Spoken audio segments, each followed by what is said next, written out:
This morning we're here with Wayne Dirkman, and Wayne is the owner and an operator of Quality Circuits here in Fergus Falls. So I want to thank you, Wayne, for joining us this morning. And first of all, Wayne, can you tell us a little bit, what does Quality Circuits do?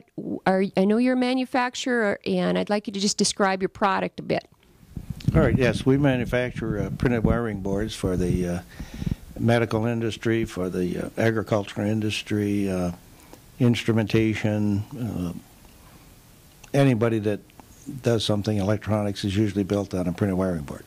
Okay, so you actually manufacture the board right here in Fergus Falls? Yes. We have about 105 employees, and we've been here 22 years. Started as a part of the original Project 500 with Fergus Falls when they had the medallion fire. They needed to replace 500 jobs, and the goal was in 500 days, and we were a product of that. I see. How did you start, Wayne? Did you always have it in your mind to own your own business, or what led you to make this decision? And did you start all alone, or did you have an employee or two right away? Basically, I started alone.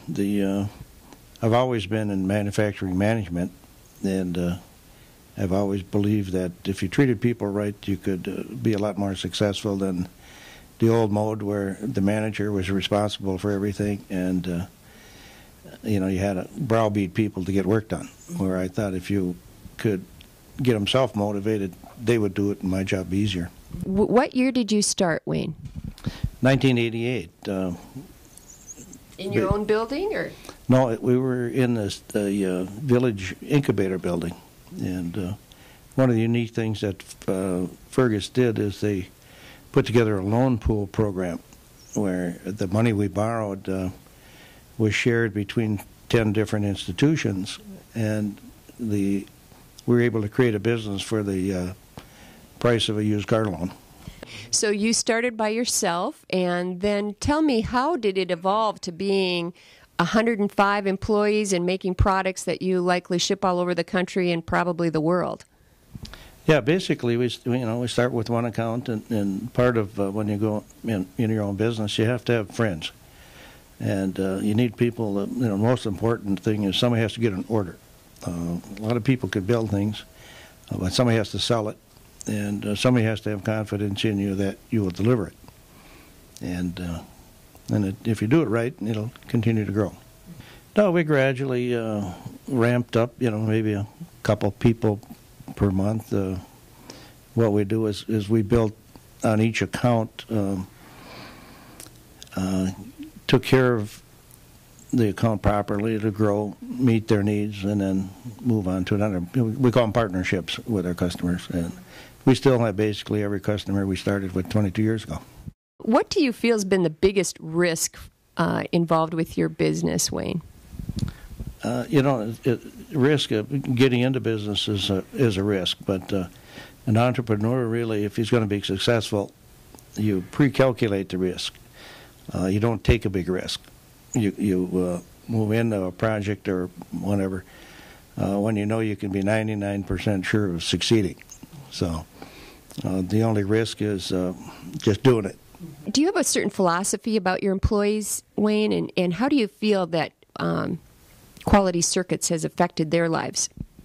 The philosophy, one of the reasons I want to go into business and test the philosophy too, of treating people right. What we do is, if you take the typical management pyramid where the boss is at the top and the lowly workers at the bottom, what you have to do is flip that over, and the most important guy in the equation is the guy building products, the worker. So if you look at it from the bottom, the manager has to look, rather than from the top down, he has to look up to the guy producing product and say, what can I do to help you do it better, more efficiently, lower cost, safer, and flip that pyramid over. Sometimes in today's environment, they make profit sound like a bad word, or like, profits are just huge and they're all on Wall Street and whatever. Tell me, what does profit mean to you and in a business your size? Yeah, that makes everything possible. Without it, we wouldn't exist. Some of the things that we try to do is we share it with our employees, and on a monthly basis, and they're aware of their performance, the product they build, and the rewards are there. So we're really we try to make everybody an entrepreneur. So the people aren't working for me. We're all working for the customer to build a better product and lower the cost. And that's been one of the reasons we're still here and succeeded for 22 years. What do you think Quality Circuits has meant to the community of Fergus Falls? How have you impacted the community here?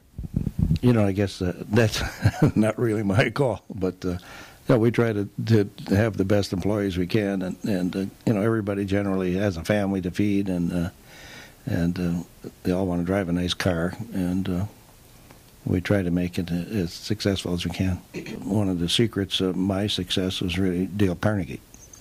And, so. Did you take that years ago as a young person or recently? I had a buddy that was brave enough to go start his own business, and he attributed that to him. He gave me his books, and they're just principles of dealing with people and how to get along with people, and little confidence builders, and it has an impact, yeah. You run this business in the free enterprise system of America. What does America mean to you, Wayne?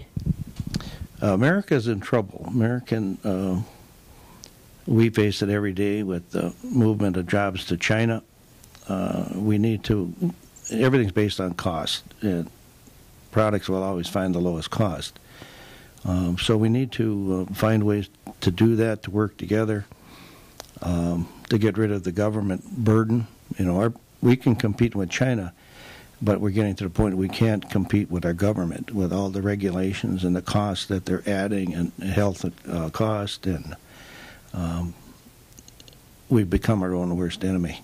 And so if we're going to stay in business, provide jobs in America, grow jobs, we got to get the government off our back and get a better future.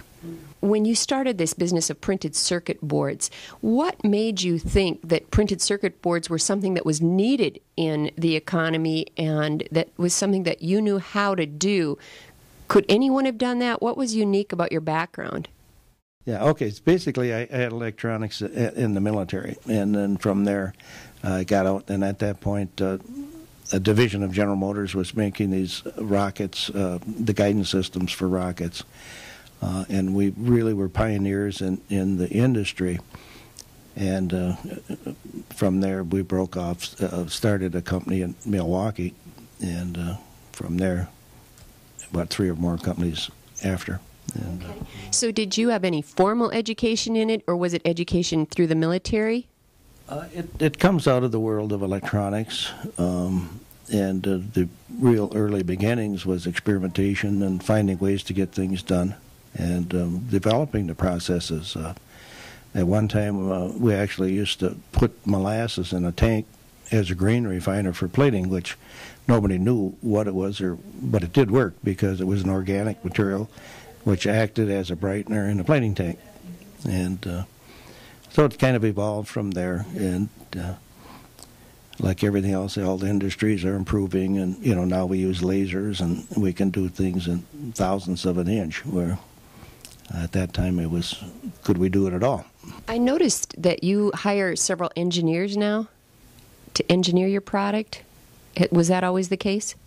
Yes. One of the key engineers is you got to have chemical people, because we plate chemistries and the circuits are etched, and so we get mechanical engineers because it's a variety of different disciplines. We have machining, we have drilling, the graphic arts. So design engineers. Now we have electrical engineers, chemical engineers, mechanical engineers, industrial engineers. It's an industrial setting. Did you ever work just a 40-hour week? No. Then that's one of the things about an entrepreneur, basically. If you love to work, I love to work. I'm retired, but now I can do what I want to do, which is work. So I'll die with my boots on. Of the customers that you've kept all the life of this business, where are those customers? Where's this product going to? One of our largest customers is John Deere.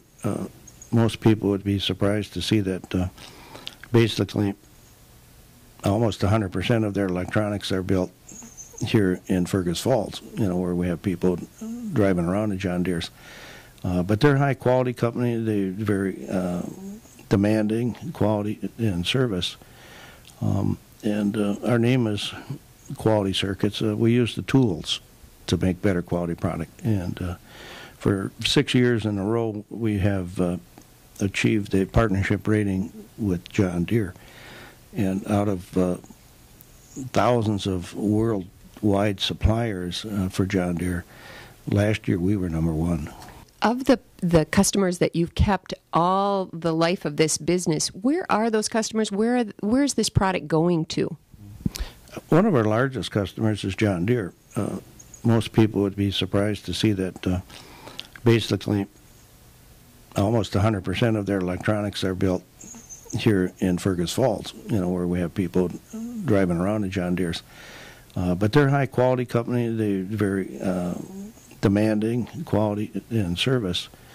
And our name is Quality Circuits. We use the tools to make better quality product. And for 6 years in a row, we have achieved a partnership rating with John Deere. And out of thousands of worldwide suppliers for John Deere, last year we were number one. Another major market segment for us is the medical field. We make a lot of product for Johnson & Johnson. We make a line of products for harmonic scalpels, which are used in surgeries, where you can take a harmonic scalpel and cut off a blood vessel, seal it, and cut at the same time. So they call it a bloodless surgery. So we work closely with the engineers at these companies to develop circuitry that fits and works, and that's growing. So as they get projects, new knives and so forth, we're involved in early development and manufacture. What kind of investment do you have in your equipment, can we ask, Wayne?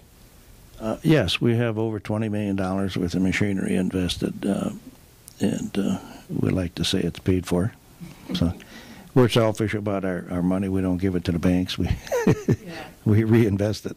How's the economy affecting you? Right now, we've had two big growth peaks and two dips, one in 2000 and then the last one. And at each time, we were forced to cut back on hours and lay people off, which I don't like to do. But right now, we're maintaining, and we hope to, at the very minimum, do that.